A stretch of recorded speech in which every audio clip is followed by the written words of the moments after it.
नमस्कार, आप देख रहे हैं न्यूज़ 9 नेटवर्क और इस वक्त मैं हूं आपके साथ अरविंद कुमार सिंह।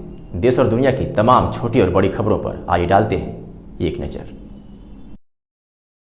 शाहजहांपुर से खबर है, जहां थाना सदर बाजार पुलिस ने खोए हुए बच्चे को एक घंटे में ढूंढकर माता पिता के सुपुर्द कर दिया। करीब 12 बजे एक बच्चा, जिसका नाम ओम शुक्ला है, लगभग 3 वर्ष, अपने माता पिता से बिछड़कर बाजार में खो गया था। प्रभारी निरीक्षक सदर बाजार द्वारा तत्काल बच्चे की तलाश करने हेतु 3 पुलिस टीम गठित की गई। इसी क्रम में थाना सदर बाजार पुलिस टीम द्वारा तत्काल बच्चे को ढूंढा गया। तदुपरांत बच्चे के माता पिता को तलाश कर बच्चे को 1 घंटे के अंदर उसके पिता अंकित शुक्ला को सौंप दिया गया। पुलिस द्वारा इस तत्परता से जनता द्वारा भूरी भूरी प्रशंसा की जा रही है। दिखाई नहीं दे रहा मॉल में, तो मैंने पूरे मॉल में चेक करवाया, सीसीटीवी कैमरा देख रहे, तब तक मेरा बाहर देखा, जब तक आप मिल गए। 1 घंटे पहले हमें बच्चा मिला था आपका, ठीक है। अब आपके सुपुर्द था, ठीक है।